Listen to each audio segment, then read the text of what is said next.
What a day, everybody. I'm so sorry. We're going to get this sorted out.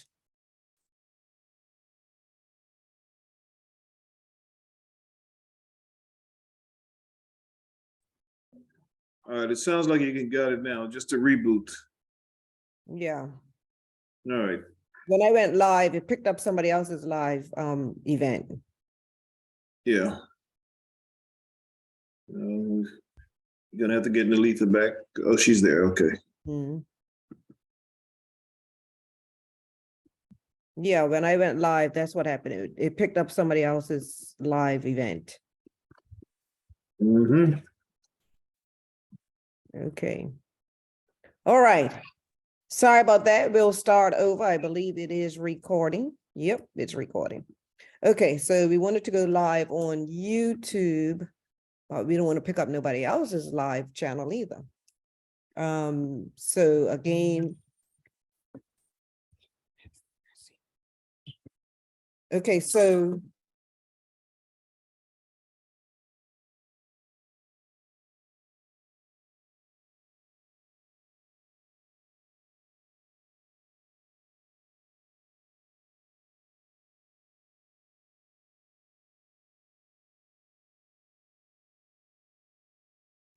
yes, so today we want to welcome Dr. Neletha, the Honorable Neletha Butterfield.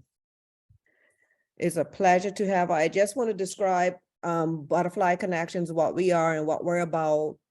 We are a community of individuals coming together to work towards understanding how to, but through learning how to be financially independent. And we do that with teaching individuals how to buy real estate without your own money. I'm speaking from experience. I was trained by a millionaire. I've purchased 10 homes in the United States and a gas station, all without my own funds. So I'm here to teach every individuals that are interested into that. And then we have Thursday coming, we have an individual, oh my goodness, Andrew Risco. He is a millionaire in stocks, and he's going to be also discussing that, how he does it and showing us how to be able to do that. And then we have Neletha Butterfield. She is one of our greatest. I admire her. She is definitely one that will go out of her way to help individuals to get into a better position. She's helped my sons, both of them, and she's a long friend of mine. And I want to welcome her today. Who's going to be introducing her will be Avrod Davis. You can unmute yourself, Av. And Neletha, you could unmute yourself. All right, it'd be nice if I can give you a full introduction, because Ronette practically just did that already. But I'll do the best I can, even without my glasses. But thank you, Everett.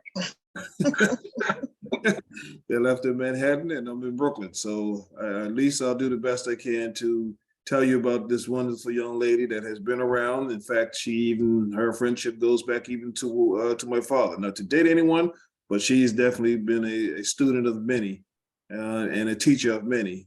And I finally got to spend a great moment with her when I did come down to Bermuda, and she gave us a quick tour of the school. It was closed, no students were around there, but it was good to see that people are still reading and doing what they're supposed to do and paying attention, regardless of how things are. But anyway, Neletha Butterfield, she's been involved with, and we always call her Dr. the Honorable Neletha Butterfield. And she's been the owner, I think it's CARE, which happens to be Children's and Adults Reaching for Education. I guess we can go into detail. She founded the Learning Center and Computer School in November of 1983. Dr. Butterfield understands the importance of the sound of education. She has dedicated her life to educating as many Bermudians as possible. She's a computer education consultant, a former computer lecturer for the government community school, and a former lecturer for the Bermuda College in computers, English, and mathematics. She is the founder of the GED program in the correctional facilities and a former instructor of the GED mathematics and reading with Bermuda Correctional Facilities Education Department. She has helped more than 750 young adults and adults obtain high school diplomas and assisted over 4,000 young people in computer-assisted instructions and training. She also used her talents to help inmates at the prison farm, Casemates Prison, Co-ed Correctional Facility, and Westgate Correctional Facility, where 150 inmates received high school diplomas over a 3-year, 300, and over 300 received basic education skills and computers. All right, she's the president of the Bermuda Business and Professional Women's Club, the co-founder of the Prison Fellowship Bermuda, and a founding member of STAR, Supportive Therapy for AIDS Victims and their Relatives. She's past vice president of the Orchard Charity Club, a steward at the St. Paul's A.M.B.E. Church, my good old grandmother's church. She was the former chairman of the Treatment of Offenders Board and the Historic Building Advisor Committee, and a former commissioner of the Board of Telecommunication. She also received the chairman of the Parliamentary Joint Select Committee for Education. As a former government member of Parliament for Pembroke West Central and a former senator, she brought to the senator and Parliament her expertise, experience, and enthusiasm in assisting those in the community and her country, wonderful Bermuda. She sat on the House of Parliament as the government black bencher for November 98 all the way through October 2002.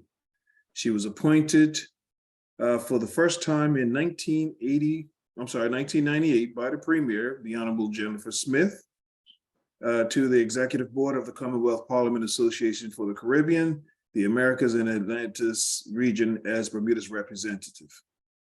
On October the 8th in 2002, her birthday, she was appointed as a cabinet by the Premier as Minister without portfolio, spokesman in the House of Assembly for the Ministry of Housing, and a Justice of the Peace. On the 30th of July, 2003, she was reappointed as a cabinet Minister of Environment. September 2006, she appointed as Minister of Education and Development. November 2006 through December 2007, appointed as the Minister of Environment, Telecommunications, and E-commerce. So as y'all know, she's been very busy. With 20 years of dedicated service and expertise to the legislature, she returned to as a government backbencher for 2008 to 2009. She was reappointed to cabinet as Minister of Culture and Social Rehabilitation on the 23rd of June in 2009.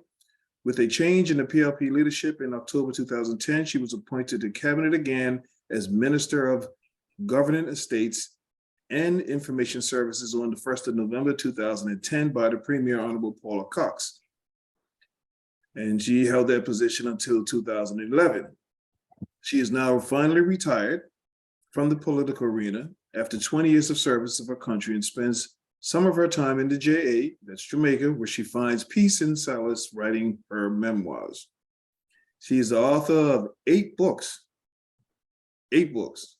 I guess I could go down the list of them. The Speeches for Her Soul, Worship for the Soul, Political Beginning for the Soul, the Soul of the Community Leaders, and 17 Trailblazers Who Walked with Purpose. My grandmother's in that one. She studies skills for soul, educating the soul behind the prison walls, and student essay for the soul. So y'all understand she has a lot to do with your soul. She has many awards. She's a Bermudian of the Year in 1988, Community Service Awards, 1989, Outstanding Service Award in 1989, the Best of Bermuda Gold Award in 1994. My goodness, Silver Truth Award. Sojourner. Yeah, that too. Sojourner Award, and that was back in 2002. International Association Business Leader of the Year of 2005, Woman of Great Esteem, 2005, Outstanding Community Service Award in 2006, Community Involvement Award in 2009, the Queen's Birthday Honor, which is a member of the British Empire in 2009, Bermuda International Women's Leadership Award, 2009. You've been busy. Lifetime Achievement Award in 2009. Bermuda's Women of Vision Award in 2011. Certificate of Appreciation, West Pembroke Pentecostal Assembly in 2013. Chautauqua Award, and that's the YPD Youth, the Conference Bench and AME. IROC Awards in 2018. The NIA Publication Recognition, Dearborn, Michigan in 2019, International Literature Artist. That's the NANBPW Club, Rochester, New York, and that's in 2019. The Crystal Butterfly Literary Award, that's Atlantic Publishing House in 2019. An honorable guest of Smile Jamaica, TVJ, Jamaica 2020. She was conferred.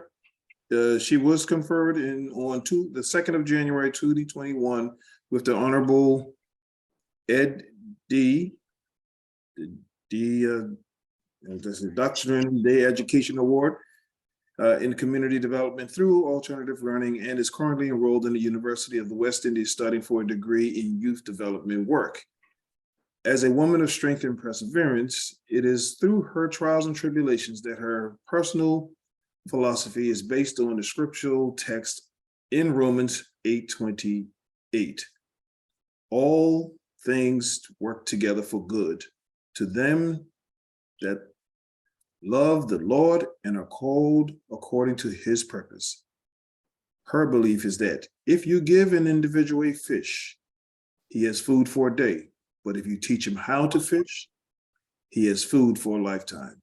She is the mother of 3 children, Jeffrey, Kirkland, and Ryletha, grandmother of 9 grandchildren, 1 great grandson, Siat, make sure I get that right, and 4 great grandchildren, Nevaeh, Navi, Amaya, and Riley. Trust me, I got them all wrong. Her personal interest in the history and culture of people and country, reading, traveling, and in her spare time, she dances and performs with the Bermuda African Dance Company. She's got she has no time to sleep. The purpose of life is not to be happy. It is to be useful, to be compassionate, to have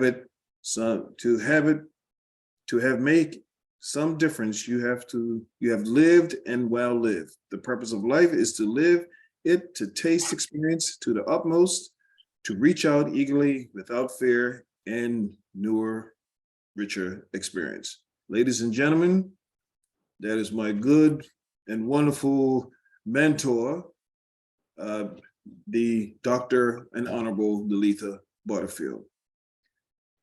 Thank you. Yes. Thank you so much, Edward. You did very well without your glasses. Without my glasses. Yes. And Ronette just sprung this on me about 15, 20 minutes ago. So you did extremely well. So I'm so proud and honored to be here this afternoon. And I'm looking forward to some questions, and I'm sure that I can offer you some answers. I'm excited to see my son. My goodness, that's Jeffrey. He's under McLean. So Elroy, after reading all that, I'm sure he will hold on to that. He might need it one day to you know what, if anything should happen to me. So I'm thankful to see him. So to this afternoon, as you would see in the heading here, and I'm sure that you can all see that, the soul Asali, you might be wondering what it is. And as Elroy had said, I do a lot on the soul. But Asali is my African name, which is Swahili for honey. So that's something you've learned. So today we will be looking at educating yourself through lifelong learning. And I hope that you have some paper and pencil or pen so that you can be guided through this, okay? Okay. Now, the purpose of the presentation is to encourage lifelong learning by educating yourself, instill in individuals a love for learning, empower individuals to own their own learning with a willingness to invest time and energy in keeping current in the areas of knowledge with the capacity to make a positive contribution to society. Encourage the use of resources that support lifelong learning and adapt to rapid changes. And I am telling you, there are some very rapid changes. Understand uncertainty, and again, there's uncertainty, and open to new ideas and enhance employment prospects. And I put there, people learn about many new things through their lives. Learning is a lifelong process. And I tell you, every day I'm learning something new. I'm just going to try to move that down. I'm sorry.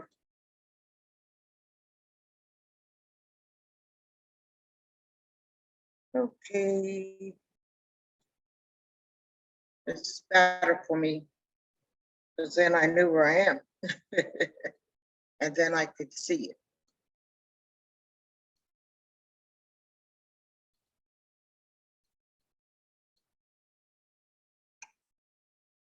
Now the question is why we must become lifelong learners. The challenge is before us. We do not have the luxury of relying on what we learned decades ago. And for those that are over 60, let's say, it's different. Preparing for an ever-changing workplace with the essential technological skills and taking responsibility and accountability for the learning path of our children. Preparing today for tomorrow. And I pause there because I notice if a lot of us, especially grandparents and great-grandparents, I don't do that.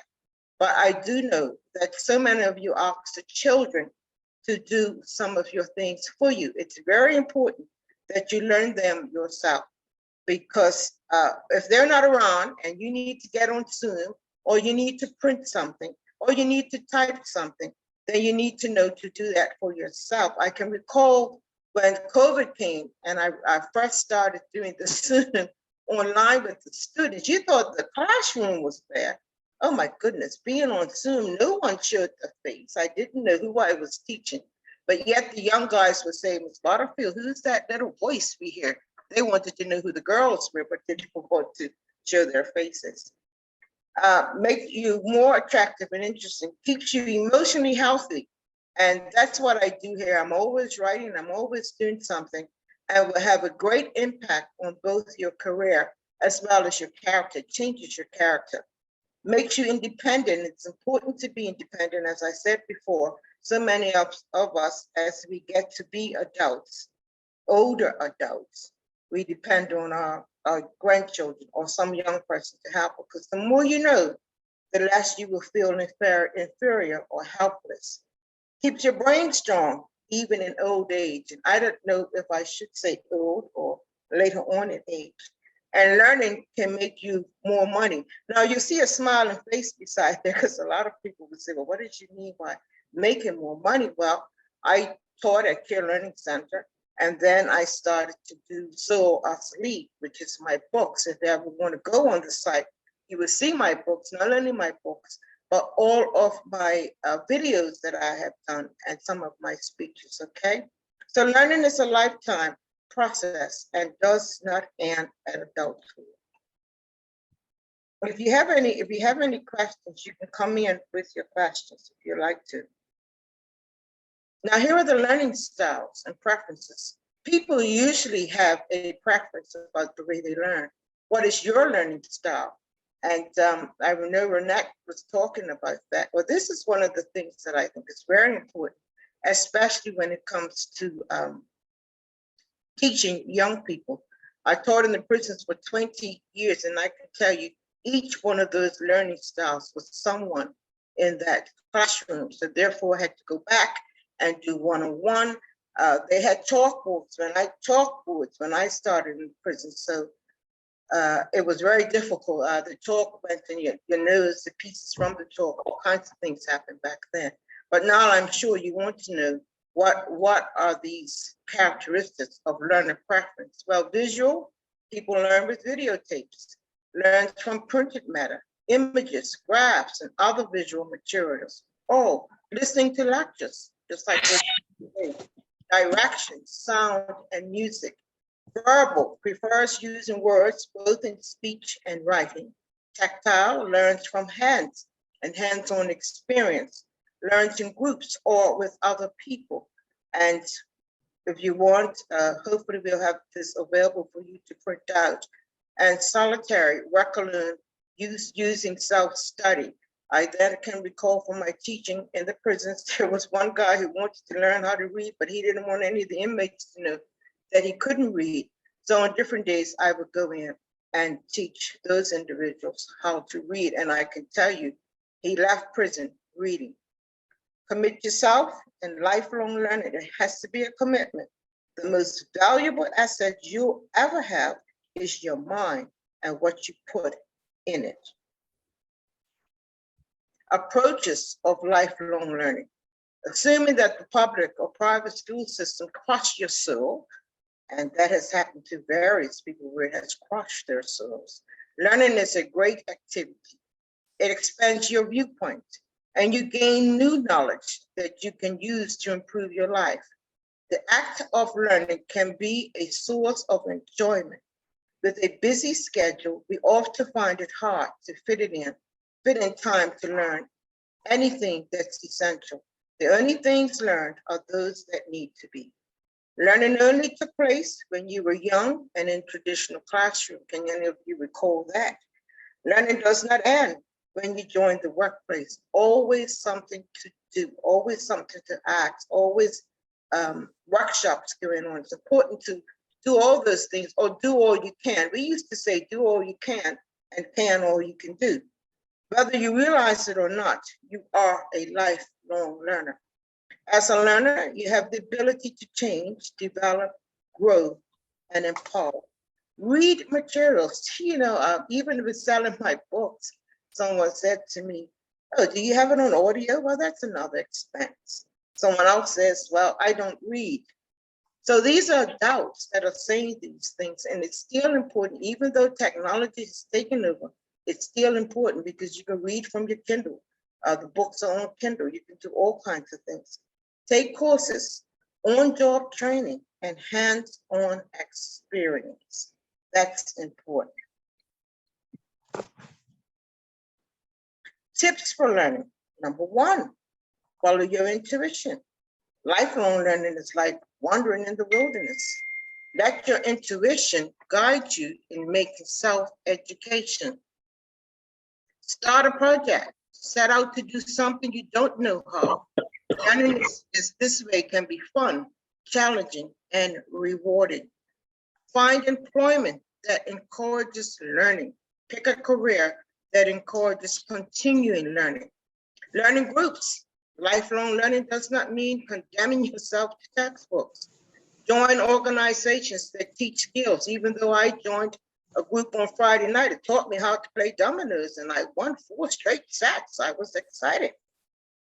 Workshop events can make educating yourself a fun and social experience, just like this one. We're gonna have some fun with some questions and answers.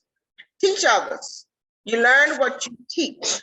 Mentor someone, or even discuss ideas with a friend. When I say mentor, it's important to pick up probably just here recently, as you know, Barris Hammond was in Jamaica, along with Buju. And there was a young girl lost. Goodness knows what she was doing. She's from Bermuda driving, trying to find where to go. But anyway, we sorted it out. And she ended up at my house and talking to her with so much that she didn't know as a young lady. So therefore, we have to mentor someone or even discuss ideas with our friends. Keep a to-learn list. We all have to-do lists. These are the tasks we need to accomplish. Write ideas for new areas of study. Whatever motivates you, a new language or skill, and expand your overseas travel. Wouldn't that be nice? Save your money and just find out what other countries are doing. Now here's educating yourself resources. I don't know how many of you know that the community education school is closed. And it has been closed for a number of years. Now, I don't know of any country, and I know with you being in the United States, Renat and Avroy, there is a community school in every town or city, but Bermuda no longer has a community school. And to me, that was something that we shouldn't have let go, because there's so many of our young men that, or even adults, for instance, the seniors. I remember opening, when I was the Minister of Culture, opening up a seniors group at Bermuda College, and a lot of people don't know. Everyone, if you had to know my history, be more on that. But we opened up a school there. And also traveling to Jamaica, I was the Minister of Telecommunications, came back to Bermuda, and anyone knows the Bermuda College, there's a program called Cisco Academy that came out of coming to Jamaica. It doesn't have my name on the bottom to say that I bought it there, but the history is there of what we have done to enhance, and so that others can educate themselves. Now, continued education courses, you can find them on the internet. As long as they give you a certificate, that will be fine. And also at Care Learning Center. I don't like to toot my own horn, but there is surely so many courses there that you can do. Online courses, the Bermuda College, and the social media skills, you just download YouTube and you can go through that. But there are still so many individuals that want that one-on-one. And we've been able to do those courses along with the Corporation of Hamilton, Public Works. And you will see in the next picture some of those individuals that went on to higher education or did some of the enrichment courses. And if it's going to be, keep saying that to yourself, it's up to me. And here you would see a young man, he's graduated, he's now a foreman.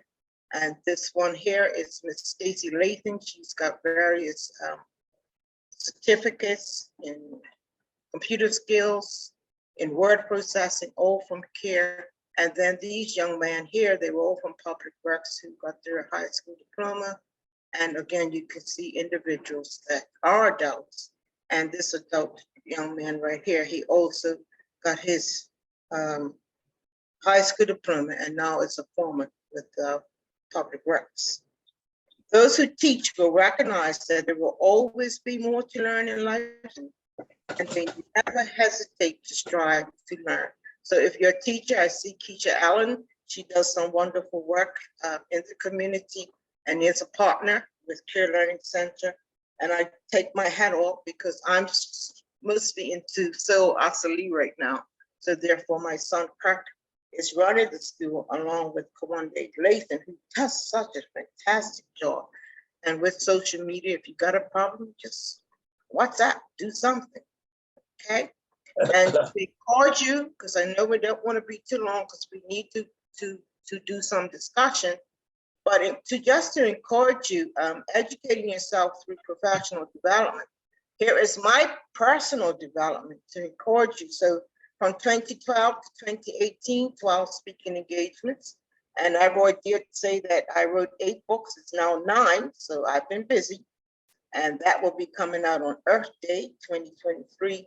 And these are my professional development courses and how to manage professional relationships with adults, keep students engaged for hybrid learning, record management, and communication. And from all of these courses, I've been able to enhance myself and also give some ideas to the school as well.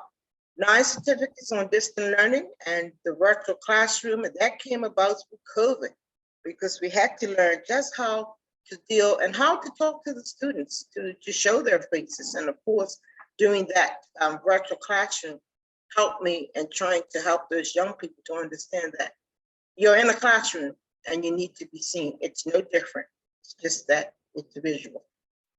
10 qualities of a great adult learner: relax, refresh, and recharge. And that was after COVID. And make the most of the winter break. When we have a winter break, there are a lot of educators on this site and they explain to what they do. And 5 ways to move from examples to exemplary. So keep educating yourself. It is the key to opportunities and possibilities. And I thought I would show you my latest certificate, which is dated the 20th of December.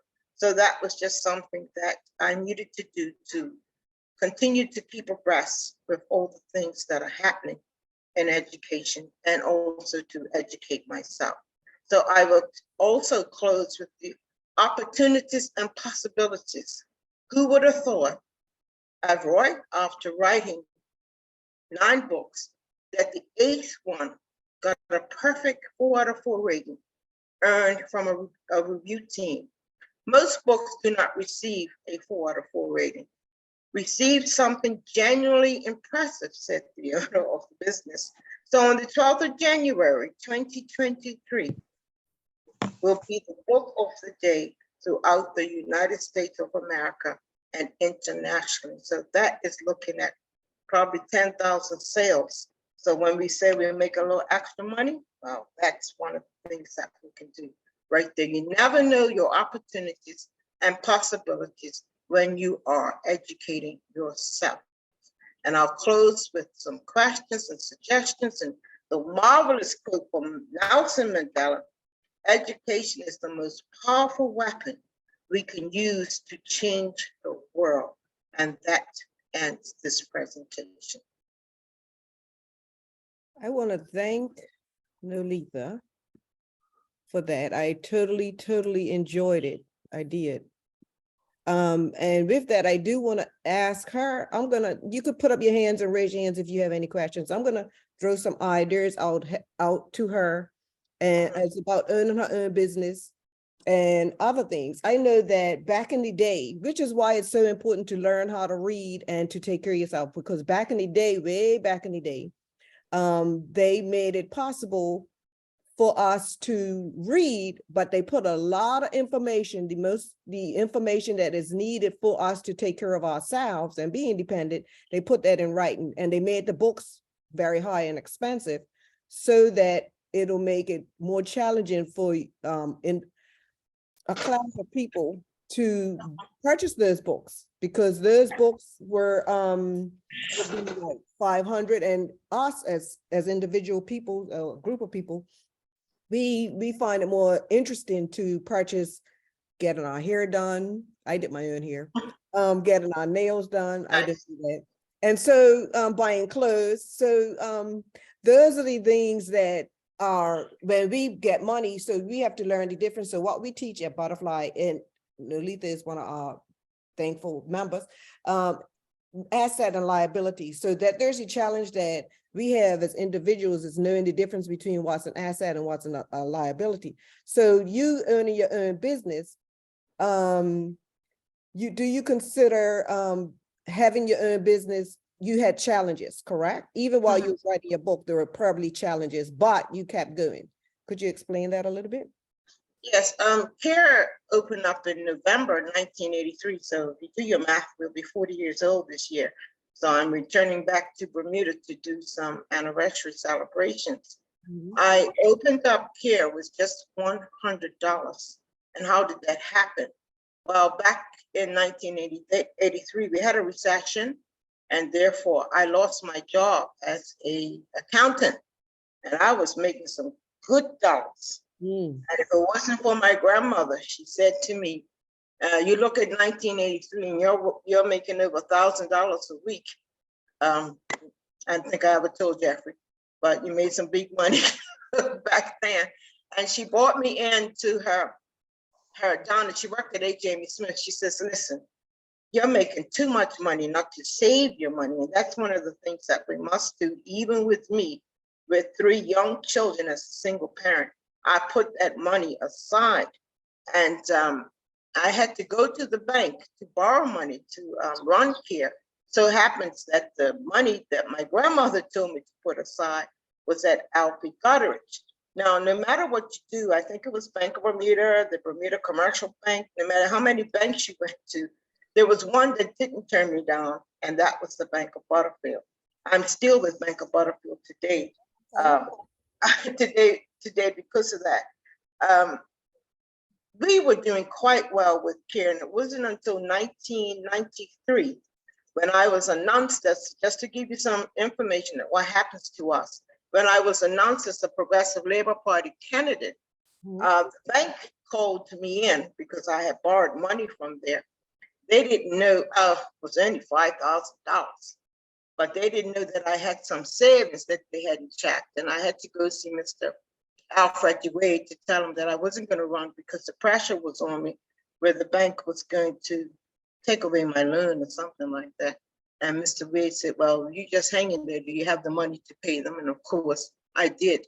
I did have the money, but it wasn't until I think it was 19. Yeah, I lost my job. Trying to remember all those years. I mean, when you count up the years, you wonder where the time is going. My goodness. And so it was a struggle. I had to overdraft, and then with the overdraft, the bank calls all into overdraft. We didn't have the support that we needed from the community, and that's something that we must do. We must support one another, right? I recall moving from the basement of my house to the baselands, and that got so unbearable, and that was under the Progressive Labor Party, that I was charged a ridiculous amount of rent, couldn't handle it. So on my way driving back up on the causeway with a double truckload of computers and stuff, the rain came down. And I'm saying to myself, now what more am I gonna go through, Lord? My computers are only gonna get wet. But back then you had the cell phone too. And the phone rang, it was a young man, Mr. Cooper. He says, I found you a place. Come now. And we went with that truck, and I was able to put all that stuff that was across in Dr. Dyer's office. Okay, so I stayed there for a few years until Mr. Dyer found out that I was now becoming a minister. And with a minister, you get some good pay. So when you hear those that say we make a lot of money, well, my money went towards the school with a $4,000 rent. And that's how we kept CARE open, with me putting my money back into the school and also paying wages. But it was a difficult time being a Progressive Labor Party member, cabinet minister, member of parliament. You were ripe for funding, and that was hard. It's still hard today because I am not afraid to talk today. I don't have to answer to anyone, but we had applied to end 28 times, and I'm saying to myself, well, what the heck is wrong that we can't get any funding? And I truly believe that we do not invest, especially in our Black males and especially in education.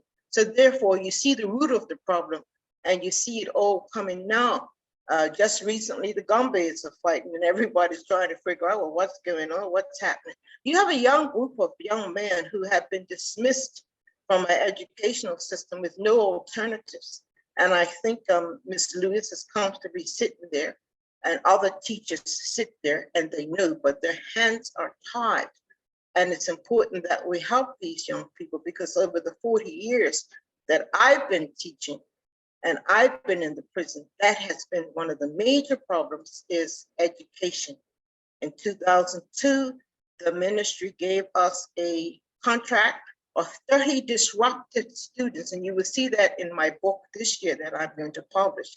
And the headlines was, what a breath of fresh air. And that came from Ms. Richards. She was so glad those 30 disrupted students were gone out of her hair. But we were able to change them. Out of those 30 students, 28 got their high school diploma. One dropped out and one got killed in a road accident. So it's been a struggle. It continues to be a struggle. I remember my children telling me I'll never make any money, which is true, I haven't. But it's because we try to help those that are not been successful in the traditional way of learning. That's why it's important. I see one of my adult students on here now, and she would tell you, that's Janet, that I would call Janet up and say, look, let's get it back on again. You know, she's the second female to drive the trucks for the picking up your trash. And I'm so proud of her. And she's trying to help her grandchildren. That's why I invited her here, because I think she needs to learn more so that she can have some access to doing more things that she needs to do to help her situation with helping to raise her grandchildren. And that's important. So I'm very proud of her. She's doing a course now with me, and it's online. She could, at the comfort of her home, And if she wants a Zoom meeting, I bring up the whiteboard, we'll have a good time of some learning with her. So thank you for those questions. But it hasn't been easy. When we first started in the basement of my home, we had what you call a modem. And when that modem went down, the money went down the road as well, because the students didn't come to school. So I'm appreciative of Dr. Mira Wade Smith. She was one that I worked with. And again, being in accounting, I think that's what helped me to save my money and to be successful at my business. Now, in business, one of the things I do dislike is that, and I'm being open, as Blacks, we're always looking for discounts. So I've taught my son and my grandson to say it is a discounted price. And we shouldn't have to say that. But everybody wants a discount, not realizing that you have to buy computers, you have to buy paper, you have to pay for your license for your computer program. All those things add up, but we still try to carry on and give you a service. And with that, I want to comment on that, because even when you give people discounts, they don't seem to know how to grasp and take advantage of it.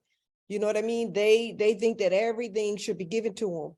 Is what we're trying to teach here is thinking outside the box, thinking outside the norm, so that you could understand how to take care of yourself.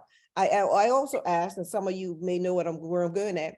Everybody is looking for a big time paying job and to have the most security. But I asked you this one question, and you just mentioned it a little while ago. If you could think, what is the most security all around the world?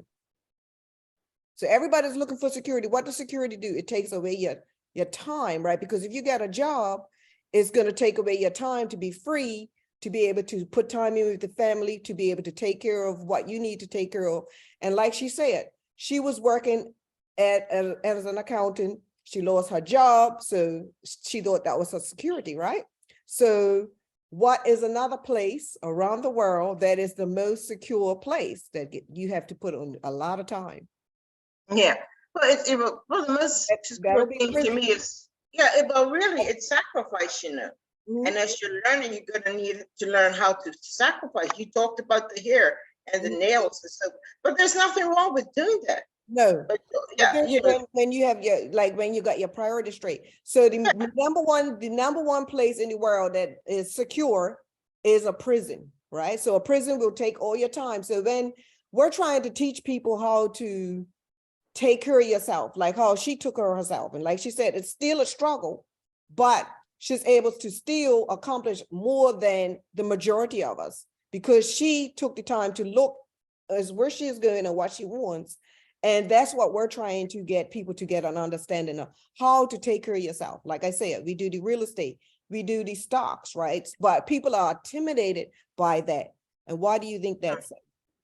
Why they're intimidated? I guess because they don't. I talked about opportunities and possibilities. Those are opportunities, and those are possibilities. And we have to. I think we haven't been trained, or we haven't been taught, and that's the most important part.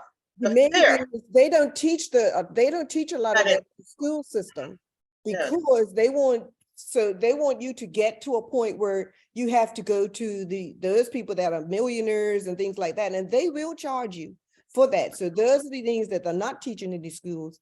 So we're, as a community, trying to help people to understand those things also. Economics is one of them, and that's my bookkeeping skills came from being taught in school. Right. You know, knowing your assets, knowing your liability. As soon as you know you got a liability, you're gonna have to get rid of that. I don't think too many students understand what assets are, what liabilities are.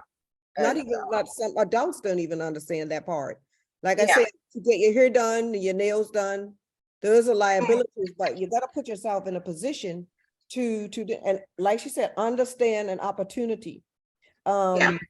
And teaching methods. We understand that sometimes learning those things could be challenging for people, but it's not rocket science. It really isn't. And one of our biggest problems is that when you see big contracts that come up in government or other places, big contracts, most people are not able to do a proposal because they don't have the skill. So there's something else that we have to learn. I've done hundreds of proposals. I get tired of them because the time consumed. but I had to learn how to do it. What is necessary for a proposal? And so if you don't have these things, you lose out, right? My recent proposals, they come back and say, wow, this is wonderful, like, because I'm learning how to insert a picture. I knew how to do that, but I'm learning how to insert a video or insert the program so that you can see what the program brings to you. And so therefore, those that are sitting around the table, especially those that probably don't know me, will give us some money. But we have too many selfish, uncaring people sitting on committees. I'm sorry to say it, but if I apply 28 times to the end-to-end, that tells me that somebody's sitting there that don't like me, and go back and tell them, because this happened to me when I was trying to get charitable status. And in 2002, I announced it. I said, hey, what am I got to do just to get charitable status? And that was at one of my graduations, because we needed funding. A lot of young people don't come to school because they don't have funds, and let's get real about it. The Robin Hood, 2 young people killed, 2 young people that came to care, didn't come back because of no funding. So we got to pool things. Each one reach one, each one teach one. We have a habit of using African proverbs, and don't pull it right through. I heard someone say, each one reach one, each one teach one, right? But this each one teach one is where it stops. But we've got to go on with the African proverb. Each one reach one, each one teach one. So if we pool our resources together, you'll find that we'll have probably a whole slew of young people graduating with the high school diploma. And I'm a softie. You come to me and say, I don't have any money, I'll just say, well, sit down and I'll get you through. And then we haven't been taught to bring it back, come back when you're 20 years old, 20 years later. I mean, 20 years later, you got young people coming for their high school certificate copies. They're not taught. You must be taught that you must keep those things in a safe place. Keep them in a safe place so that when you keep them in a safe place, just like a passport, people lose their passports too, but you have some references. Yes. Yes, that's so true. I find that well, I'm gonna read someone, Charlene. She put, Neletha, I just want to thank you for the time you spent teaching Stephanie.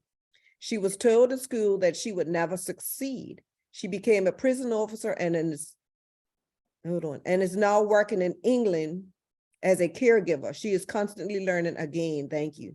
See, that's what we like to hear, because they will try to stop us from learning.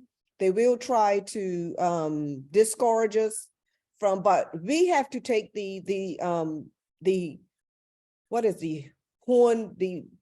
we have to take bull by the horn, the bull by the horns, right? We have to do that so that we could be so that we could take charge, because, and that's another thing. If they find all this bickering between us, you're not going to want to teach somebody over there because they, I don't like them. Why do you not like them? We have to get over that, and get to the point where help them to try to come to become something. Don't be envious of somebody's success.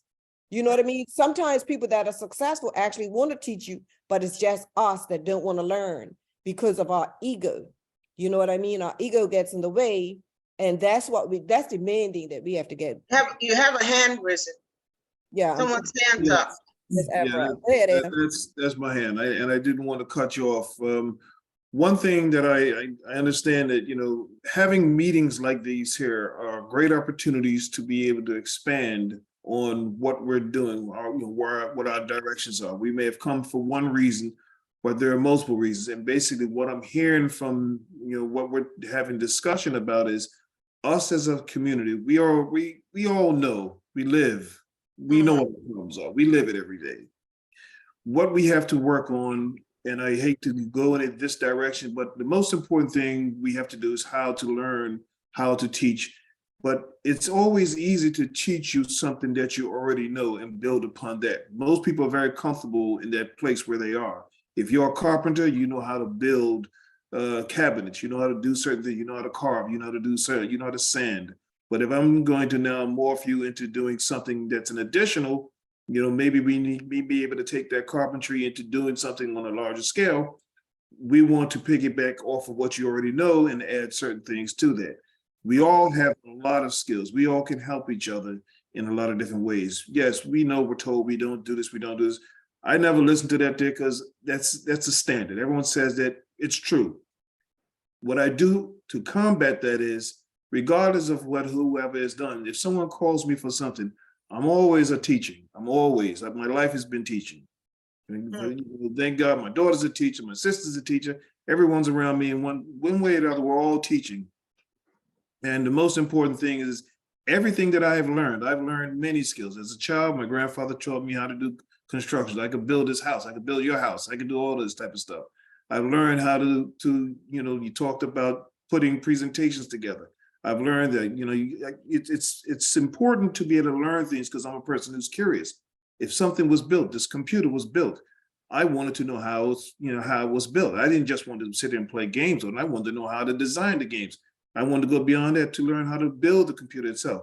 So it's important. It doesn't make a difference what anyone else wants. We have to open up our mouths. A closed mouth does not get fed. So if someone has certain aspirations, certain dreams, you never know. Your next door neighbor, the person that you were in the room with, or the person that you're right next door, may have a certain skill to be able to offer you. In order to do that, you have to say, sometimes speak about our weakness. You talked about people who, don't know how to read and do certain things. There's a lot of us in this world that don't do a lot of different things. But in order to do that, it's always good to have those one-on-one conversations to isolate people, because people, as Rana just said, people's egos get in the way.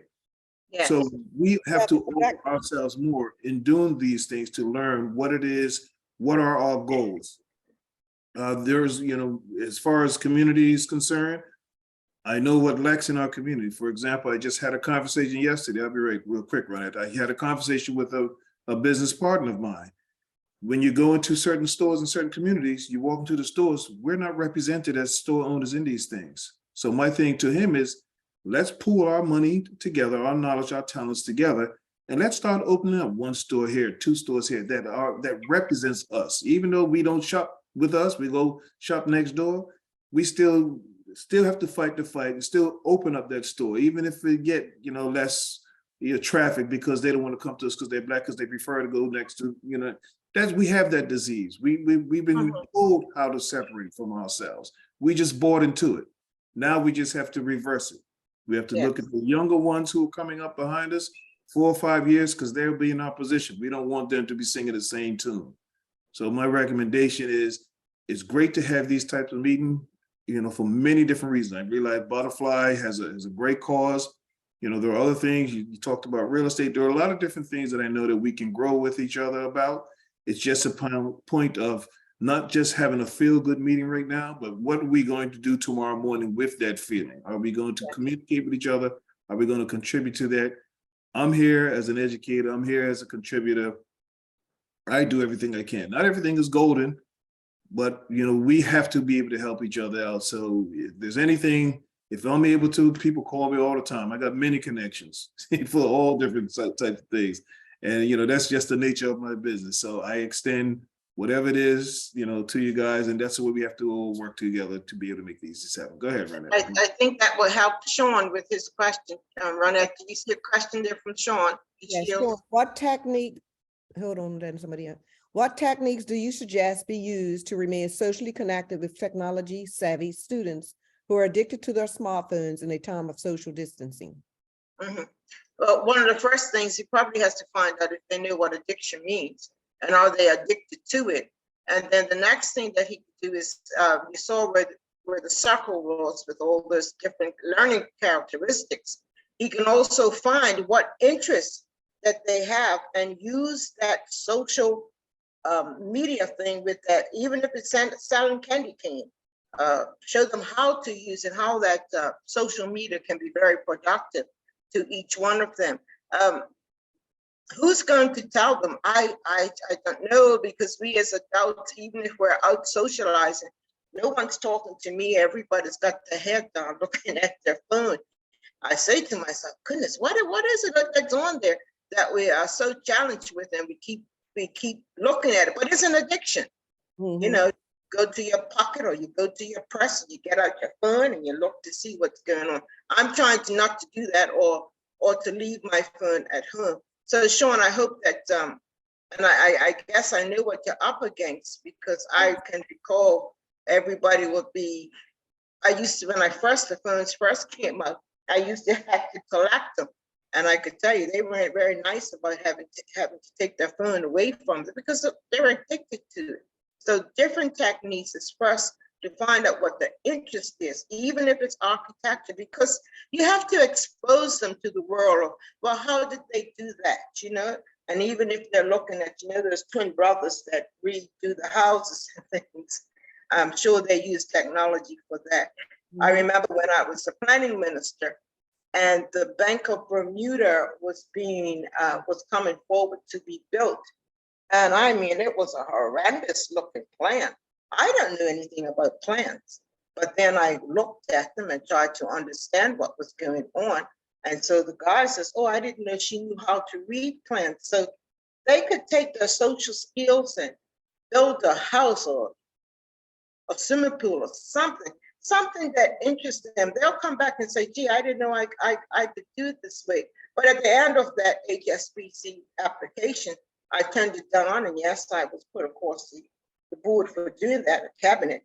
But I wanted it to look like A.S. Cooper's looked, Kiringham's looked. So it was all in sequence. And lo and behold, if you look at the Bank of Bermuda now on Front Street, what does it look like? It's all in sequence. So hopefully showing that can help you. You can find out what they're interested in, even if it's building a dollhouse, something. I could expand on that also.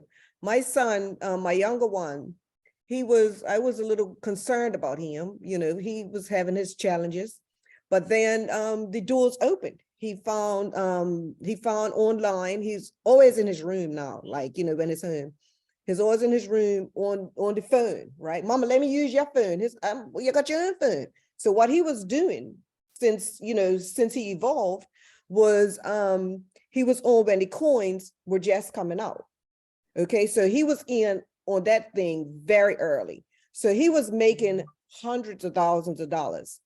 And he was showing me, but he doesn't teach, he's not good at teaching. I'm being straight up. He come in, say what he has to say, and keep it moving. Right. So I'm like, well, show me. So he just, like I said, come in, and then, but he was still making that money. And then when the coins went south, what he did was he started looking to see other ways that he could make the money on the computer, on the phone and stuff, right? So he picked up helping getting CPNs, you know, helping people to get their CPNs. That's something in the United States.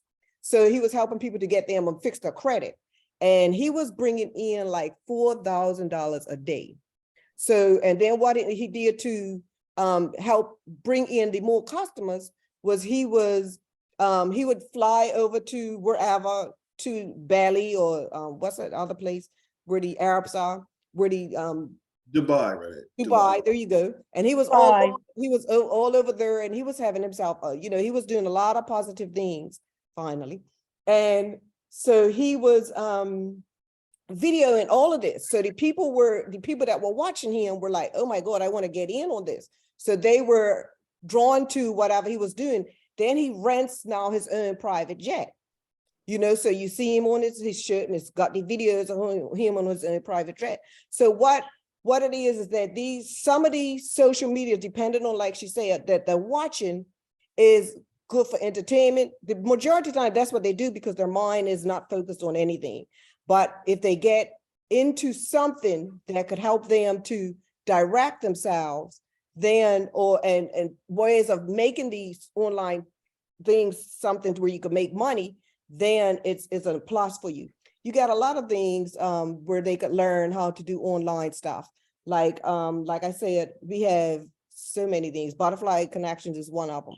We are trying to help the youth and the adults to come together as one, to be a community that helps each other, helps you to create your own business, helps you to, we do promote everybody, all our business owners, we promote their business.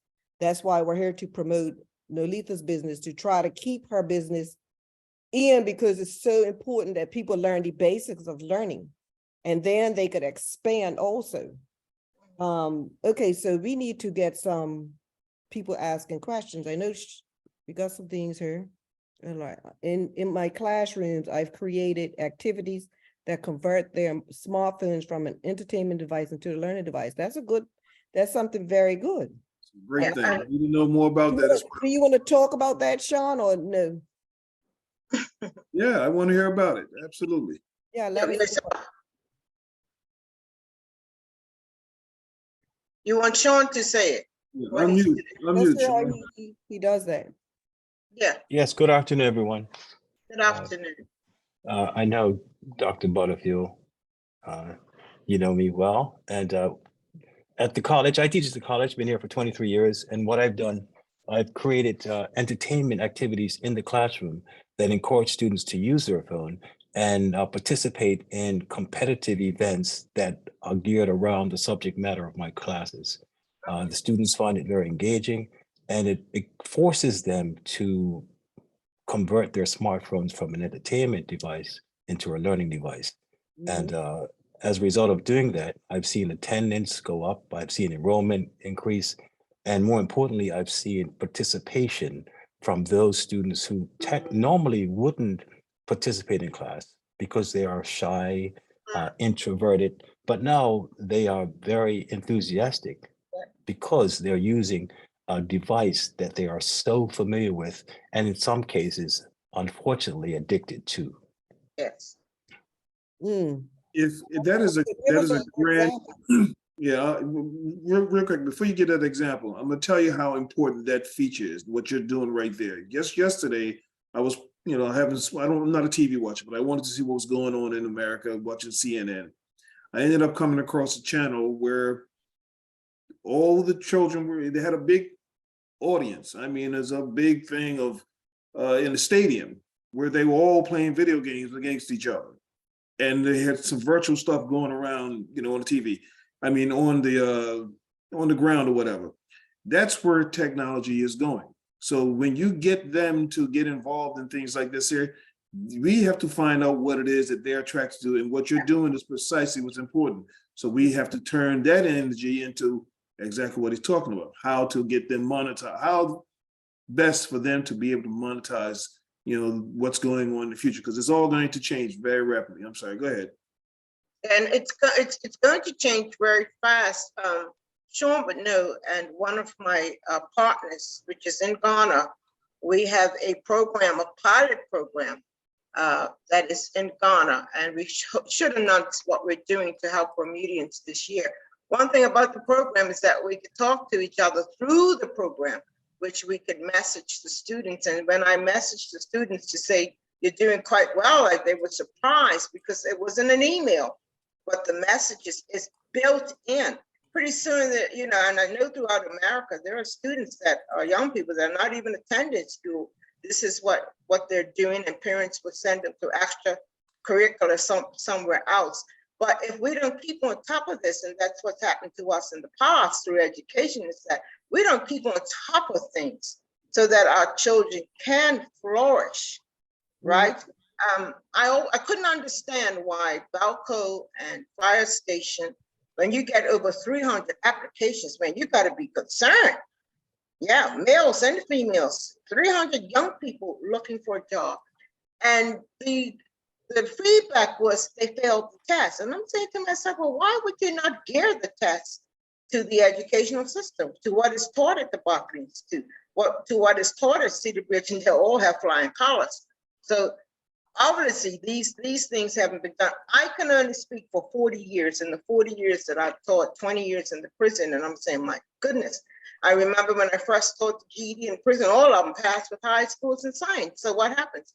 Those were all the engineers that we needed to do the what they call the system up there on Palmetto Road. We had engineers. Those engineers are incarcerated because they did so well. That's why Ronette was saying they're secured. I felt secured in the prison as well. It was the best place to teach because that's where I had them. I had them where they was. And also that same program is within the prison again, but we can touch more lives if more people would get involved. Like you're saying, the connection, the butterfly connection has to get more people involved. All of us have to contribute to something. Yes.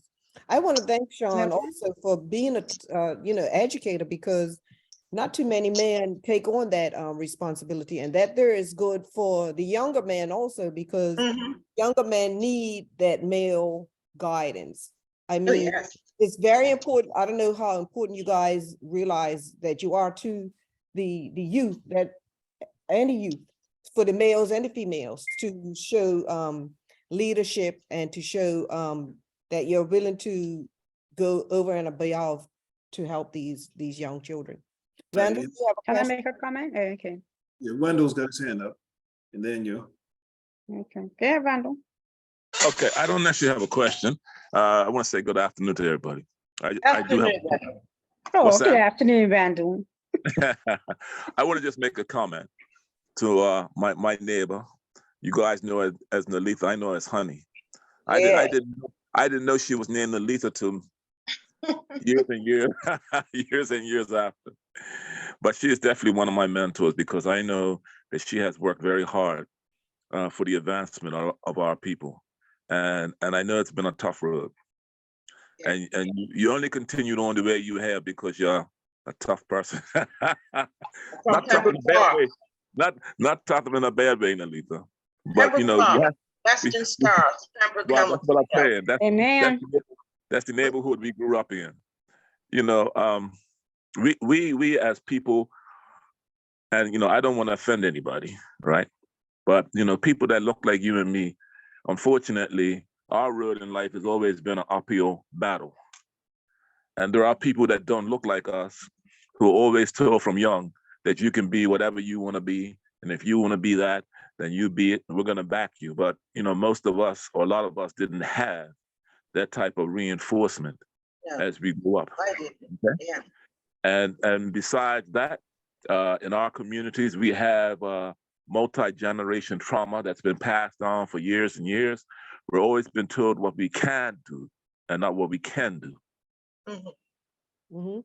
And I've spent enough time around people that don't look like us, and see the messages that they send to their children. So we got to be reprogrammed as the people that we are, and it takes time. It takes time. But what I just want to say is that I encourage you 100%, Miss Honey, Neletha. I think you're doing a good job. And I know that you've done a yeoman's job in our community. I'm just going to continue to encourage you, because we need it. As you know, I was doing some work out at PCC with the young guys out there. And, Right.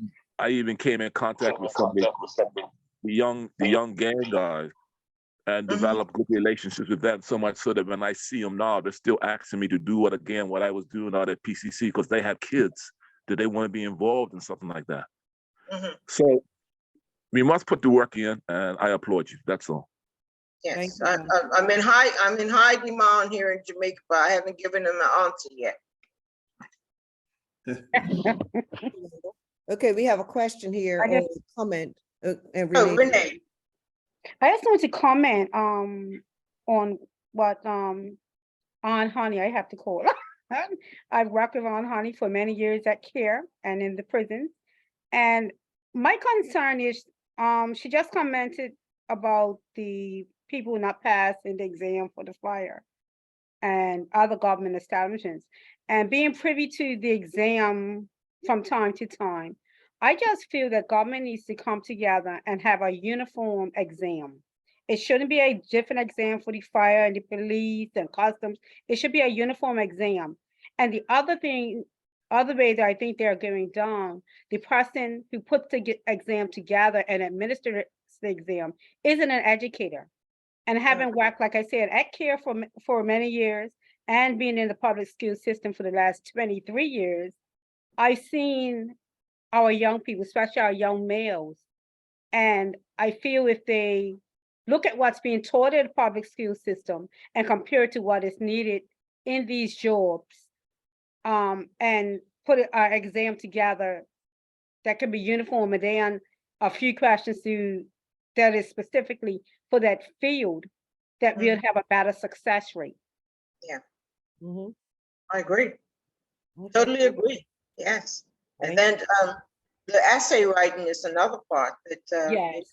we have to push. We have to push for that because a lot of students, like Sean's talking about, the tech savvy, but then when it comes to writing it down on paper, we've got another problem there as well. So, you know, you could have as much technology as you want, but that old school still works.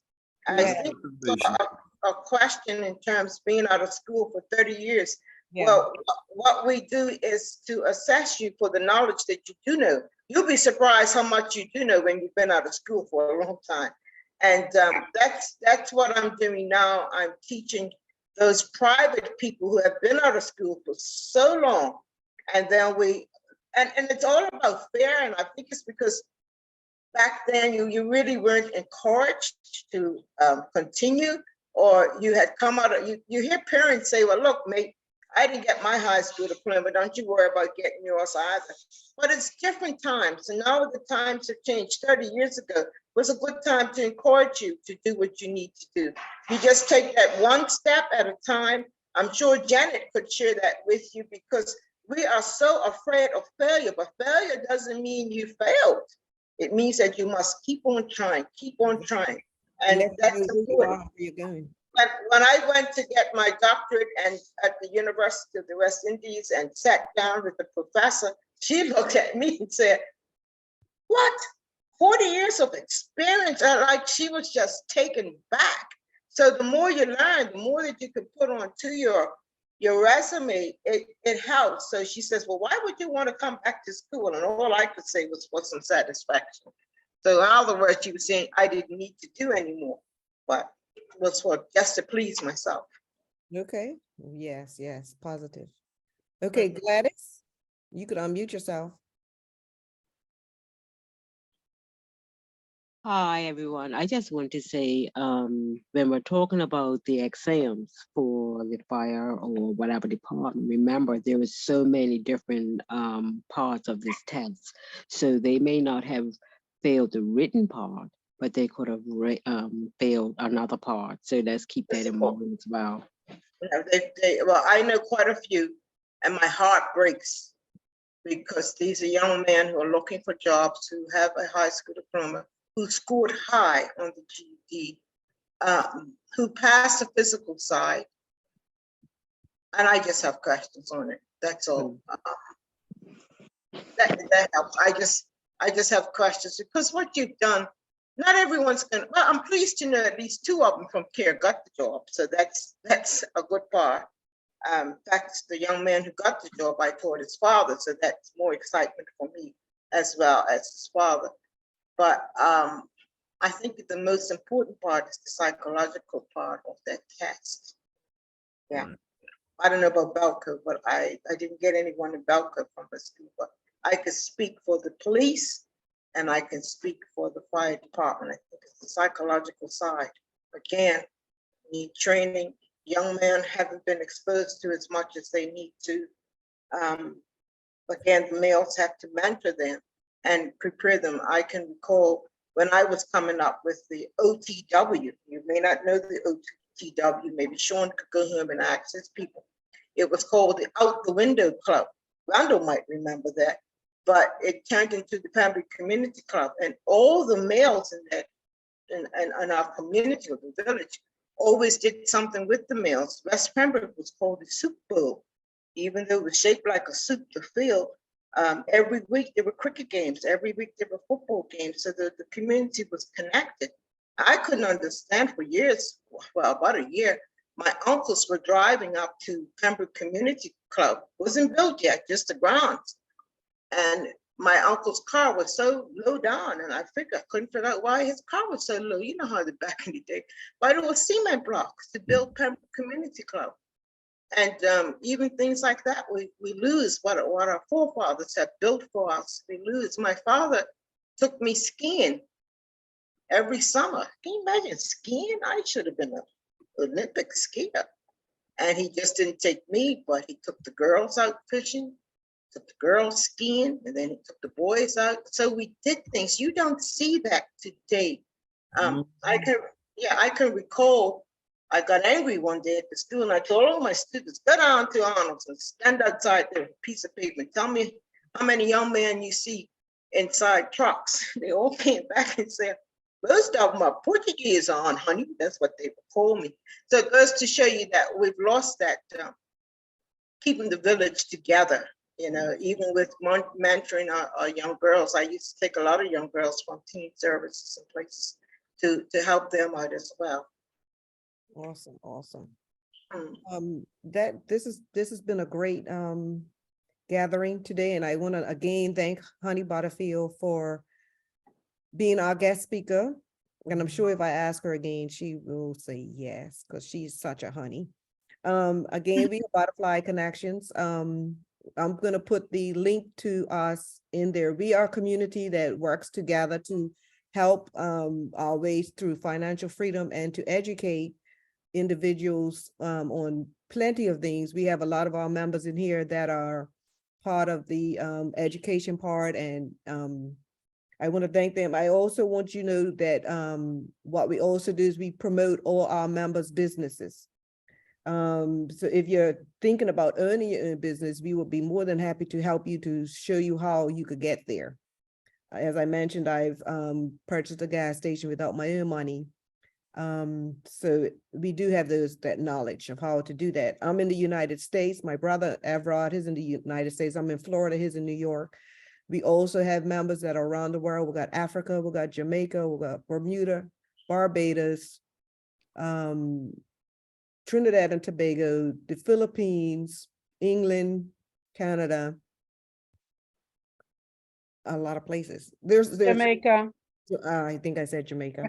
And so what we want to help to encourage anybody that feels that they do want to take control of their direction and think outside the box, that there's a challenge to think outside the box and think of how you can put yourself in a position to be financially free by educating yourself.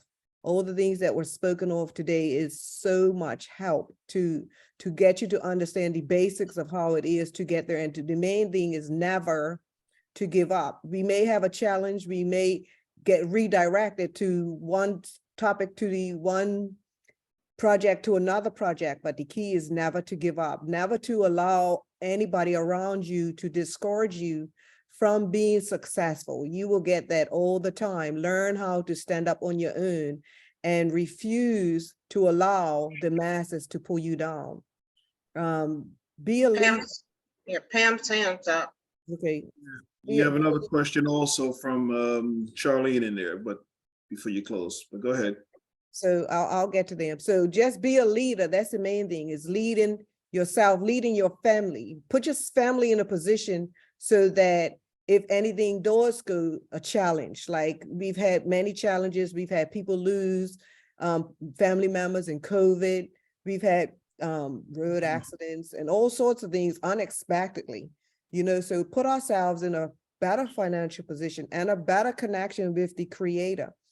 We also do that. We do energy work, and it's just this is just the top of the iceberg of what we do. I'm gonna just name of a few things. Evrod up there, he does jewelry. He is also working on a project. He could mention that himself. Where he's trying to bring, I think it's the gold into Bermuda or something like that, with connected to Africa. We also have our African gentleman here online right now. So it's connecting everything together and making it all work. So that's why we have one of our members that has Kings and Queens online dating or online dating advice, something along that line. He'll be able to do that. I mentioned that I would give them the opportunity to talk about that. That's to do with not necessarily that Kings and Queens are just, you know, one race. It's just everybody. That's what I get from it. We also have a chat that we go on where you can see all our events. This week, Thursday coming up, we're going to have Andrew Risco. And every Thursday is our Zooms so that people could get an understanding of what we do to help the community and the people worldwide. That's going to be it for me for now with announcements. We have Jazz's Boutique. Jazz's Boutique, I want to let you all know, please support this good cause. We have, let's give me a minute. Ruth Seaton James, we have a group that we are raising funds for, and we're going to have a fish dinner January the 27th at Queenie's Seafood House at 53 Court Street between 4 to 8. That's a Friday. So please support that. You get your tickets at Jazz's Boutique and Accessories Box that's in the Washington Mall. Please support that good cause, and it's a fish dinner takeout. I'm sure you'll enjoy it. Go ahead, Pam, and then let me say, hold on, I want to just, before you go on, Pam, I would like to thank you very much. This is Janet. Thank you very much, Ms. Butterfield, for all you've done and still do for me and my family. God bless in all of your future endeavors. Also sweet. Thank you. Did I miss anything else? Yeah, you got the accessory box, that's from Pam. Right, And that's also very important, because this has, how do you encourage someone who has not been a student for over 30 plus years? So that means we have a younger person is asking, how do you encourage them? So I think money, you answered that one. Yeah, I answered that, and if you put up the presentation, you can Okay. put it into the chat, and she can find my email and my What? yeah, my email. I didn't What put a I'm contact number, but she can, what and I'm I can get her started. Yes, what I'm going to do is I'm also going to put her, if you want, to put her PDF in the group chat. I'm going to Okay, give okay. everybody an opportunity to see our website. That's it right there. And Pam, give me a minute. I'll get to you. That's the website. And to get on our chat, after Pam asks her question, then I'll be able to, you could unmute yourself, Pam. Pam, Hi, bye. hi. I just wanted to say thank you, all of you, for arriving here today. I want to thank my girl, my mentor, Honey, and congratulate yourself for being here. I was watching the participants numbers. He went up to 32. I was praying it would go up to 40, but I think we done well. Just want to say thank you. I only have one question directed to my girl, Honey. So when can we expect Zoom number 3? I guess I could do something. I have a book coming out, and it is called Expressions for the Soul. I can't remember the name of Expressions for the Soul. It's a book on Earth Day and Earth Day 2023. This book will have in it over 200 pictures of the Work Academy students 15 years ago that presented that to me in 2007. So, oh my God, that's 18 years ago. Do you imagine? 2007, 16 years ago. So what? Yeah. So yeah, 16 years ago. And it's really cute. And I sat here and I thought, rather that if something happened to me, my children just put it in the garbage, I might as well put it in a book. So it's Expressions for the Soul. Beautiful. It's archived. Again, So, my question is when can we have Zoom number 3? So I'm giving you time to prepare for that, and all of us, because we're not taking a no for an answer. If we have arrived this far, then we only can continue to grow. And I find you a very good asset, big mentor. And I think everybody has learned something here today and got something positive to take away and been inspired and empowered and encouraged. And all we want to do is empower you and encourage you and keep an eye on you, because hey, y'all leading this pack in the right direction. I appreciate you in every second you give it to us today. Thank you. I really thank you for those words. I thank you for those comments, because over a year ago, I didn't feel like talking to anybody. As you all know, I had a near-death experience with COVID, and doing this is helping me to grow a bit more, feel a bit more confident, because every time I hear about COVID, I said, my goodness, God has spared me. Why didn't he spare her? Or why didn't he spare him? So it's been a growth. I've really grown from this. I'm excited to do it. I've been through a lot of trials, especially in politics. Wasn't ready to leave, but was booted out. And as of 2012, no one has called to ask anything. No one's called for any help. And we tend to let our seniors, and I think of Dr. Mirowitz, I keep calling her name because I think it's one of those names that it's one of those forgotten names. Like also. That shouldn't be forgotten. I agree with you. Yeah. I've watched your political growth, and hey, yeah, big miss, okay, you was an asset. Politics has not been right since. Bermuda has not been right since, I'm not saying that because I know you, I'm saying that because I'm seeing the downfall of politics, Yeah. But one thing about the Father, when he closes one door, he opens another door. If you were still into politics, we wouldn't be on the 9th book. No, and I wouldn't be on any book. Exactly. And one of my disappointing things is in the neighborhood of Pembroke West Central, right across from West Pembroke School, there is a park called Ladies Chamber, somewhere that we went to swim all the time. Why would you let that go the way it's Do you going? see the condition of that? I just went there maybe within the last week and a half, and every time I go there, like my eyes just water. Yeah, Because that was in our brother George's plant. Yeah. So, I still like to hear about ladies' chambers on Honey. I spoken to Agent Fish, and they've promised me that by the end of, they have it on the list, and by the end of January, they're gonna have it together. So I'm gonna hold them to it. please do.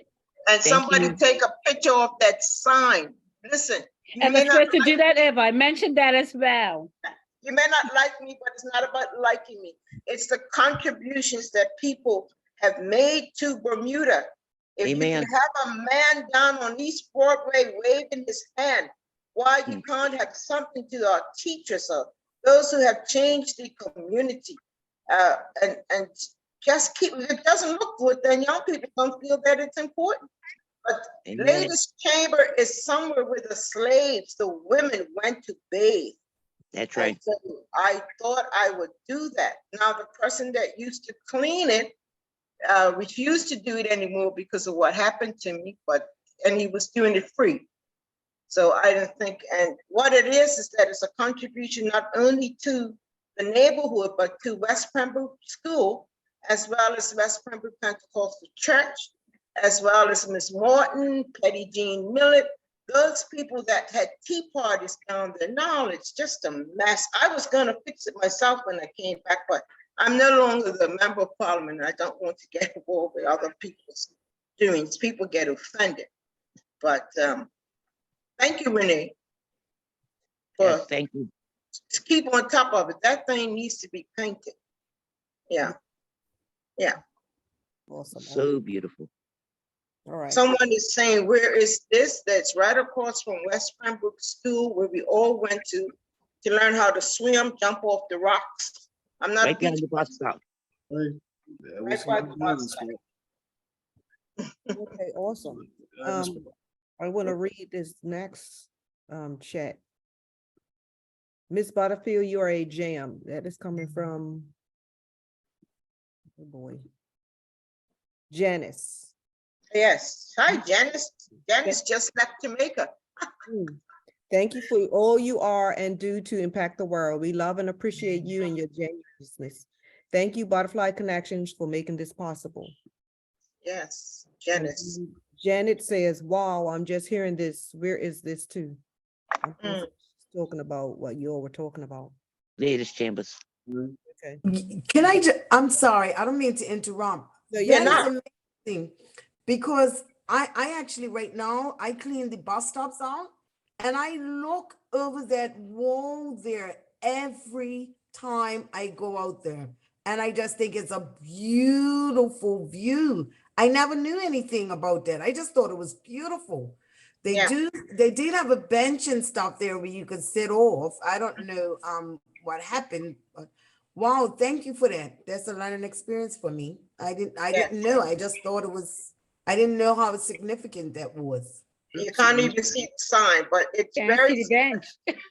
the women, those who slaves used to go down there to bathe. I don't know how they bathed in salt water. Maybe there was something fresher. I don't know. But that's the history of ladies' chamber. Yeah, And I agree that that is for- something that yeah. needs to be spread out. For your information, it's in my book, Ladies Chamber. There's one up in Jones's Village. There is one which was finished by Glenn Blakeney. That would have been, oh gosh, trying to think of the name, Peaksfield. And there's one in Hamilton Parish that is totally gone. So here you have 4 places that were government property that were made into parks under the auspice of myself. And I'm very sad to say that when the other government came in, they've all, I don't know what the one looks like at, can't think of the Olive Banks, Olive something in Ward. So if you're out there, Janet, you can look, but those 4 things were done. Because, and I'll tell you the history of it, was a young lady route who couldn't find a job in Bermuda as a landscape architect. We sat in the office and I said, well, I'm in charge of government property. Let's see what we can do. I'm sure she must be feeling something as well. It's actually 5. The other one is on St. Monica's Mission Road. That's totally gone. And that was named after Mr. Wilson. Can't remember, Joy Wilson. That was named after their father. And that park, the amount of money we spent on, is gone. Oh, that's great. Yes. Yeah. Wow. It's like I say, there's so many people that say, even when Janice Mullins, you see her there, even when she was here, we have conversations. Some other Bermudians were visiting, and one girl just said, I just need to stay for a couple of days just to sit at your feet. But there's so much that we did in the past that we don't do today. And like you said, Janet, you didn't know about it. There's so many things that people do not know. But even Cooper's Island, that's another place that we couldn't go. I went down there, keys right off the gate, opened it up, and today you can all go to Cooper's Island. Yeah. And you'll find that I want to thank you. You'll find it in Dale Butler's book. And thank God he put it in his book that I was the one that went down there and said, no, this belongs to Bermudians, and Bermudians have a right And to. it's so beautiful and tranquil. Yeah. So lots of history. Yeah. You're giving people my secret location. Please, honey, stop it. Huh? What'd you say, Everett? Can I just yours the minds too? Watch your mouth. Giving away my secret Cooper's Island. Oh man, listen, I'm just thankful. I'm very thankful. I'm thankful to Dame Lois Brown Evans, and I'm doing this program here for you today has reminded me. I remember when I won that seat, 1998. I went to Parliament, and the dame is smiling on down on you right now. They sat me on the same side as the UBP. I said I didn't take out 2 UBP deputy premiers to sit on the same side with them. I said, and the voice says, "Come over here." It was Dame Lois Brown Evans. Sit her over here. And I sat between her and the late Mr. Cox, Eugene Cox. And she told me, "You are not to open your mouth until I say so." I said, she's going to lose her mind. I just won that seat. I'm going to speak when I want to speak. But, you know, my mother was in her class and I dare not disobey what Brown Evans said. It was 4 months before I spoke. And she slammed my table and she says, "It's your turn now." And I said, "But Brown Evans, I don't have any notes." She says, "You don't need any." Do you know what the topic was? Education. So there's your mentors. What better mentor than to do that? And when I was in the Senate every Monday to Freddie Wade every Monday, and we went. Nobody studies politics today, but we had to go to his office every Monday to say who's doing this and who's doing that. We were called the Dream Team because myself, Jerry Lister, and Milton Scott, we were able to send back legislation went to the governor, but we were able to send it back. We were fighting in that Senate for different things, and they called us the Dream Team because we came there with dreams, and then, you know, the rest is history. But there's so much history to be told. Politics is not the way it should be, but it should be for the people. You go into to help the people, nobody else but the people. Yep. Each one of you, each one of Amen. you. Even if you Amen. want to go back to school, like someone wants to go back to school, that should be sponsored by the government. What has happened is that everything's been free to us. There's too many young people here in Jamaica that do not go to school. So many asking to help to be I don't know if I'm ready to teach adults again like that. But there are so many young people who need that opportunity to go back to school and be appreciative of it. And so you see someone doing something, I mean, Keisha Allen Smith can tell you, you know, I feel a little sorry for some people. I would ask her, she's one of our partners at CARE, and I'm sure she would like to also do something with you on that. Is Keisha still on? I don't know if she's still there, but Keisha is a great person to do some workshops with you as well. Okay. So I just say I'm thankful. I'm thankful. I see some names. I don't want to call them all because I might miss out somebody, but my good sister from the BIU, running and all kinds of good friends that are on here. And I thank you for accepting the invitation. As much as people invite me to do things, to say things, or to appear, I try my best to do it. But a lot of people said that they had church. I understand all about church. I also understand that we can leave church early. I'm walked out to do things and to get to where I need to go. But yeah, you know, you can't keep changing times and days to suit people's needs. We have to be able to adjust. You know, that's what I do. I adjust. Not every week. Yes, I agree. I just want to read off a few more. Miss Butterfield, Vanessa Lynn. Miss Butterfield, I appreciate your spirit. It's very captivating. Thank you for your presence and support and advice throughout. Very welcoming. One love. That's Vanessa. Then Dr. Butterfield, Candace. If I said it right. Dr. Butterfield, thank you for your works and I appreciate you. And then we have Charlene Rigo. Can this presentation be put on Butterfly Connection site? It definitely will be. We have a YouTube channel and we'll be posting it on that also. And B. Charmaine Lois. Honey, I appreciate all the energy you continue to give your people. 100. Very interesting topic. Keep up the good work. Thank you. Thank you. She may be still in Jamaica. She was down here. These are people who I've just seen for a little while. Taught her daughter. So prayers for her. I taught we're gonna take one more question and then or comment and then we're gonna wrap it up if that's okay. Go ahead. Samsung. Good afternoon, everyone. My name, for those who don't know me, is M.B.E. I just want to say that in 2017, I think it was, or 18, I really got to sit down, have my first real conversation with Dr. Butterfield. And ever since that moment till now, she's been a very influential force in my life. And I appreciate her completely. She has an openness and a warmth, but a straightforwardness about her that is very, it's powerful and it keeps you on track. I myself am interested in moving into politics in a very big way. And if anything happens where I actually get my foot in the door, it will definitely be to Dr. Butterfield's mentorship.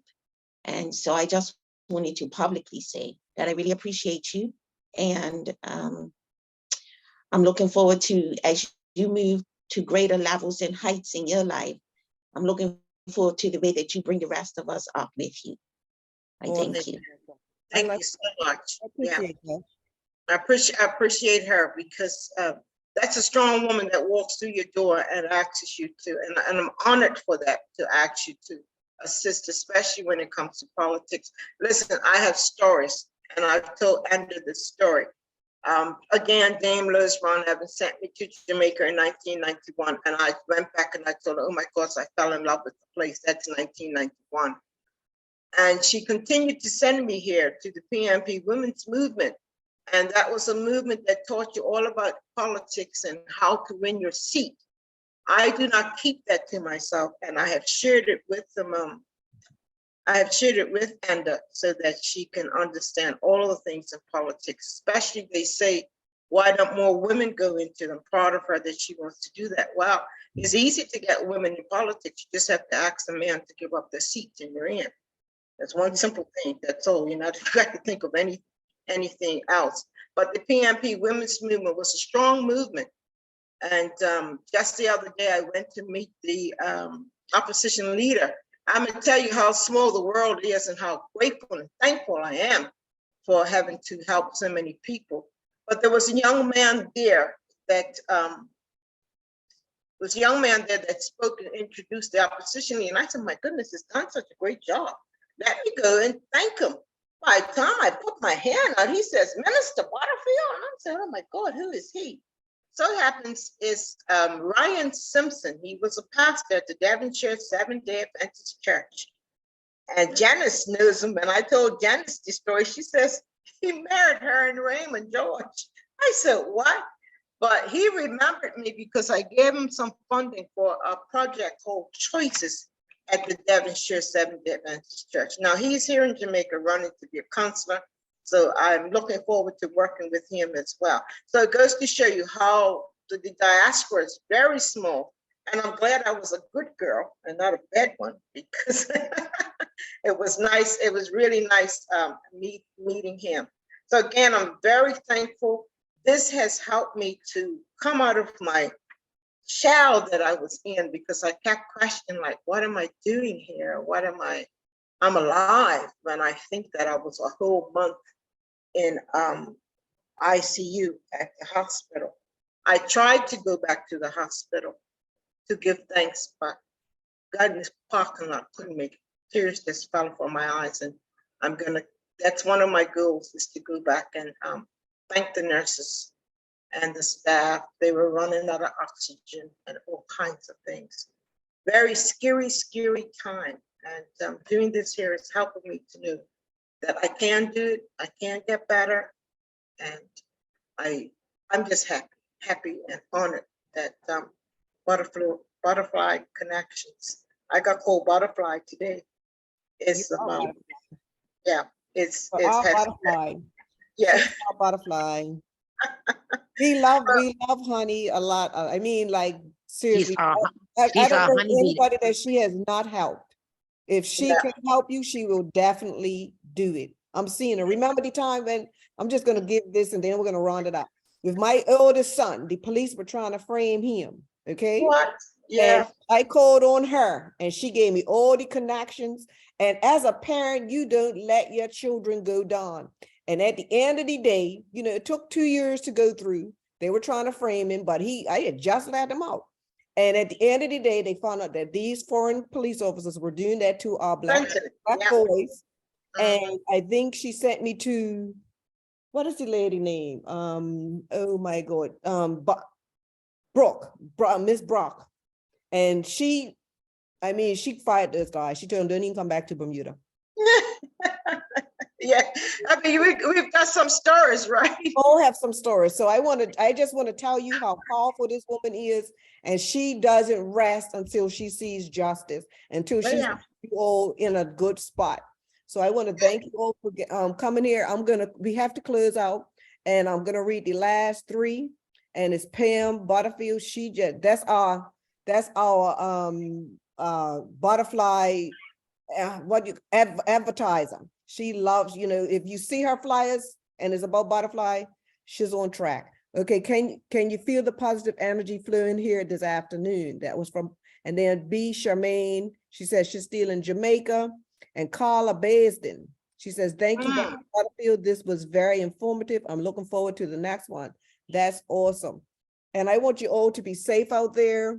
And please, please, please, find who you are. That's very important. Educate yourself. Yes, those things are very important for you to overcome anything. And please, and that one that's trying to be a politician, Stay on track. Remember the people. Yeah, we need her. We need her. I'm gonna get her there. All right, all right, all right. So thank you, everybody, for joining us today. And I love you all. Please come to the next one. Come to our Zoom on Thursday. I know Dr. Butterfield will be there. She'll be our honorary guest too. So see you all soon. Love What you. time on Thursday? Bermuda time, it'll be 9 o'clock, 9 p.m. So please stay up. PM? Yep, because you p.m. Take a nap, Charlene, take a nap. One thing about me, I'm a night person, so that doesn't bother me at all. Okay. Okay. But honey, it's been good seeing you again. Awesome. Thank you so much. It's wonderful to see you as well, and to see so many of you, Vanessa, and I'll go on and on about some pictures I can't see. I'm just so happy. When I see you, I kind of miss Bermuda, but I can't come home right now. That's all right. We'll hold it for till you get her. All Yeah, right. kind of. It seems like when I get there, I like, what am I doing here? But healing. It's called healing. I'm healing. Yeah, and looking good, looking Yeah, fabulous. absolutely, absolutely. All right. Thank you again, everybody. Be safe. Be Okay. much love. everybody. Love Thank you all. Thank you all that I invited. Sean, thank you so much. Looking forward to working with Sean from the hood. All right. Honey, be safe. Thank you for Yes, inviting me. yes, All right, yes. Thank be safe, you. y'all. All right, Take too. care. Have a Bye-bye. good night. Enjoy the rest of your Sunday afternoon. Make it fabulous. Yes. Ever Bye. good to see you. Come again. And my sister Jean Jenkins, thank you. Thanks for inviting me, honey. It was wonderful, and I'm looking Thank you. forward to the next one. I'll tune in on Thursday. All right. Okay, bye-bye. All right, God bless. All right. Take care, everybody. One All right, bye-bye. Blessings for the new year to everyone. All right. Take care. Rise Yeah, up. same to you. Rise up.